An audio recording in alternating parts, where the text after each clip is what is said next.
Very good morning to you all. मैं doctor Khalid Siddiqui आप सबका एक बार फिर स्वागत करता हूं आपके अपने यूट्यूब चैनल सेहत की बात डॉक्टर खालिद के साथ में। आज हम लोग एक यूनानी की बहुत ही मशहूर दवा के बारे में बात करेंगे जिसको हम लोग कहते हैं जवारिश आंवला सादा।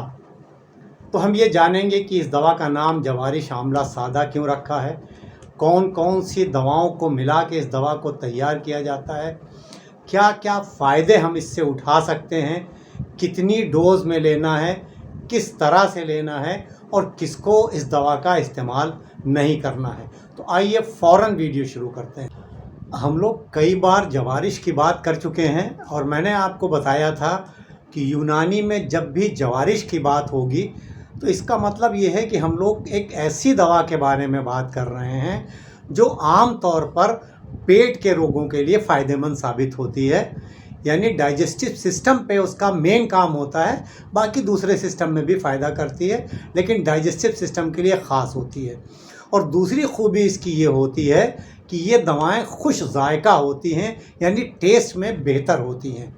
तो ये जवारिश है यानी पेट के लिए ख़ास इसका फ़ायदा होगा। और इसे जवारिश आंवला सादा इसलिए कहते हैं कि इसमें ख़ास दवा जो है वो आंवला है, सूखा वाला आंवला डालते हैं। और आंवला सादा इसलिए कहते हैं कि जवारिश आंवला के नाम से और कई दवाएं आती हैं, जैसे जवारिश आंवला अंबरी या जवारिश आंवला अंबरी ब नुस्खे कला, इसलिए इसको जवारिश आंवला सादा कहते हैं डिफ्रेंशिएट करने के लिए। तो आइए देखें कौन कौन सी दवाओं को मिला के इसको तैयार किया जाता है। सबसे इम्पॉर्टेंट जो है दवा वो तो आंवला है, जिसे हम इंडियन गूसबेरी कहते हैं और इसका बॉटनिकल नेम इम्बिलिका ऑफिसिनेलिस है। इसको सुखा के इसका पाउडर बनाया जाता है और वो पाउडर इसमें डाला जाता है।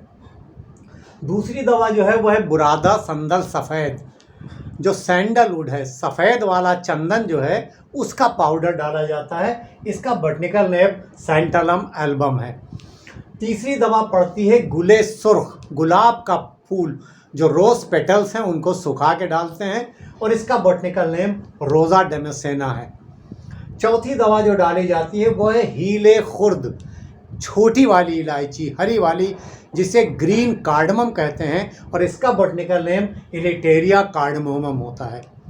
आखिरी दवा जो है वो कहलाती है बाल छड़, संबलुतीब भी कहते हैं और आम ज़बान में इसे हम जटामांसी कहते हैं।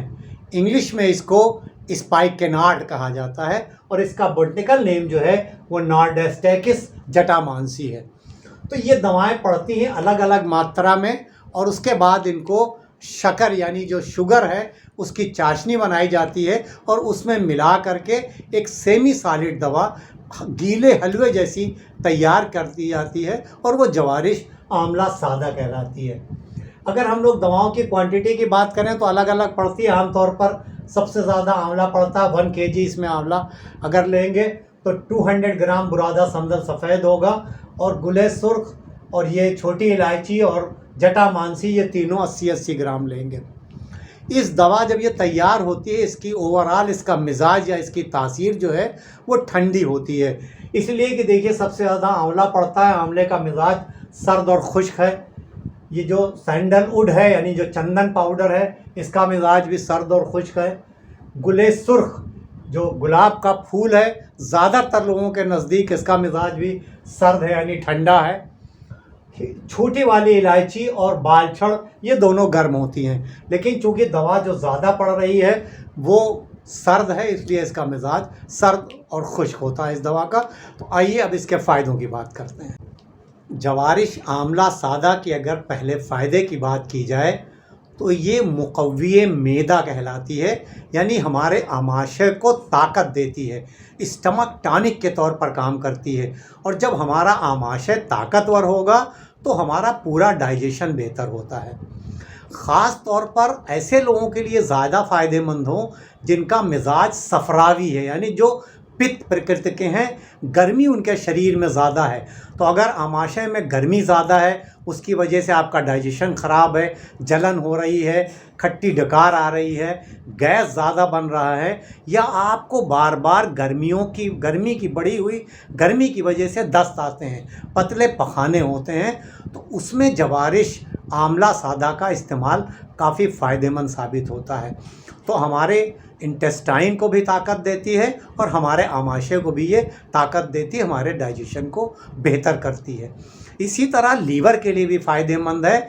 अगर लीवर में गर्मी बढ़ गई है, अगर हमारा खान पान ठीक नहीं है, हम ज़्यादा बाज़ार की चीज़ें खा खा के हमने अपने लीवर को गर्मी उसकी बढ़ा दिया है, तो उसमें जवारिश आंवला सादा से फ़ायदा उठाया जा सकता है। ऐसे लोग जो अल्कोहल का इस्तेमाल करके उन्होंने अपने लीवर में गर्मी या हिद्दत को बढ़ाया है, उसमें भी इससे फ़ायदा उठाया जा सकता है। लेकिन इसका ये मतलब कतई नहीं है कि आप एक तरफ अल्कोहल का इस्तेमाल करें और दूसरी तरफ आप ये सोचें कि हम जवारिश आंवला सादा खा के अपने लीवर को ठीक रखेंगे। अल्कोहल किसी भी शक्ल में और कितनी भी कम मात्रा में सिर्फ़ और सिर्फ नुकसान करती है। तो आपको अल्कोहल बिल्कुल नहीं लेना है, और अगर आप लीवर की गर्मी से परेशान है, अल्कोहल बंद करिए और इस दवा का इस्तेमाल करिए जवारिश आंवला सादा का, तो उससे आपको काफ़ी फ़ायदा होगा। आपके लीवर की सेहत ठीक होगी, उसका फंक्शन सही होगा, और जब लीवर का फंक्शन ठीक रहेगा तो ओवरऑल हमारा डाइजेशन भी बेहतर होगा। तो डाइजेशन के लिए बहुत अच्छा है। इसके अलावा ये मुक़व्वी क़ल्ब भी है, आपके दिल को ताकत पहुँचाती है। ख़ास तौर पर ऐसे लोग जिनको बहुत गर्मी लगती है या गर्मियों के मौसम में जिनको घबराहट होती है, खफकान होती है, जिनका दिल तेज़ तेज़ धड़कने लगता है, जिसे हम टैकीकार्डिया कहते हैं, यानी हार्ट बीट बढ़ जाती है, उनके लिए भी जवारिश आंवला जो ये सादा है, इससे फ़ायदा उठाया जा सकता है। तो गर्मियों के मौसम में अगर इस तरह की आपको परेशानी होती है तो इससे आप फ़ायदा उठा सकते हैं। आपके दिमाग को भी फ़ायदा पहुंचाती है क्योंकि इसमें आंवला है, और आंवला ओवरऑल हमारे बॉडी के लिए एज ए जनरल टॉनिक काम करता है। तो ये जवारिश आंवला सादा को भी हम एज एन जनरल टॉनिक भी इस्तेमाल कर सकते हैं। मुक़व्वी आम यानी पूरी बॉडी के लिए इसका फ़ायदा है, तो हम इसको एज ए जनरल टॉनिक भी इस्तेमाल कर सकते हैं। तो ये हमारी इम्यूनिटी को भी बढ़ाता है। तो जब हमारी इम्यूनिटी बेहतर होगी तो हम बार बार बीमार नहीं पड़ेंगे, इसीलिए एज एन जनरल टॉनिक भी इसका इस्तेमाल काफ़ी बेहतर साबित होता है। कितना इस्तेमाल करना है और कब इस्तेमाल करना है? चाय वाला जो स्पून है, टी स्पून, उससे 1 चम्मच तकरीबन 8 से 10 ग्राम होता है। सुबह हम नाश्ते के बाद और रात में खाने के बाद 2 वक्त भी ले सकते हैं, लेकिन आप जब भी शुरू कीजिए तो एक वक्त इसको लीजिए, सुबह के वक्त नाश्ते के बाद सादे पानी से, और अगर आपको फ़ायदा लगे तो आप 2 टाइम भी इसका इस्तेमाल कर सकते हैं। 8 से 10 ग्राम बहुत छोटे बच्चों को नहीं देना है, जो थोड़ा बड़े बच्चे हैं उनके एज के अकॉर्डिंग इसकी डोज कम कर सकते हैं। 1/4 टीस्पून से लेकर के ½ टीस्पून तक उनको दिन में एक बार आप इसको दे सकते हैं। किसको इनका इस्तेमाल नहीं करना है? देखिए, शुगर बेस में बनती है, अच्छी क्वांटिटी में इसमें शुगर होता है। जब आप 10 ग्राम आप इसको खाते हैं तो तकरीबन 8 ग्राम के आसपास उसमें शुगर होती है, इसलिए शुगर वालों को इस्तेमाल नहीं करना चाहिए।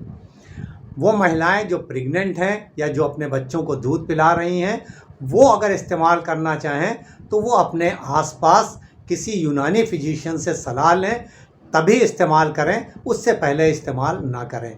तो यूनानी की इस बहुत ही फ़ायदेमंद, बड़ी लाजवाब दवा, इसका इस्तेमाल ज़रूर करिए और अपनी सेहत को बेहतर रखिए, और जिन फ़ायदों की हम लोगों ने बात की है वो फ़ायदा ज़रूर उठाइए। यूनानी की ये क्लासिकल दवा है। इसका मतलब ये है कि यूनानी दवा बनाने वाली लगभग सारी कंपनियां तकरीबन एक जैसे फार्मूले पे इस दवा को बनाती हैं। तो आप किसी भी अच्छी कंपनी की अपने आसपास यूनानी और आयुर्वेदिक वाले मेडिकल स्टोर से इस दवा को ख़रीद सकते हैं, या ऑनलाइन भी बहुत आसानी से अवेलेबल रहती है, तो आप इसे ऑनलाइन भी मंगा सकते हैं। आज के इस वीडियो में बस इतना ही। आपसे रिक्वेस्ट कि अगर आपको ये वीडियो पसंद आया तो इसे लाइक करिए और शेयर करिए अपने तमाम दोस्तों, रिश्तेदारों और चाहने वालों के साथ, जिससे उनको भी यूनानी की इस बहुत बेशकीमती दवा के बारे में मालूम हो सके और वो भी इसका इस्तेमाल करके अपनी सेहत को बेहतर रख सकें। अब इजाज़त इस उम्मीद के साथ कि इंशाअल्लाह जल्द मुलाकात होगी किसी नए टॉपिक के साथ। तब तक के लिए हंसते रहिए, मुस्कुराते रहिए, खुश रहिए, एक्टिव रहिए और एक दूसरे के लिए दुआ ज़रूर करते रहिए।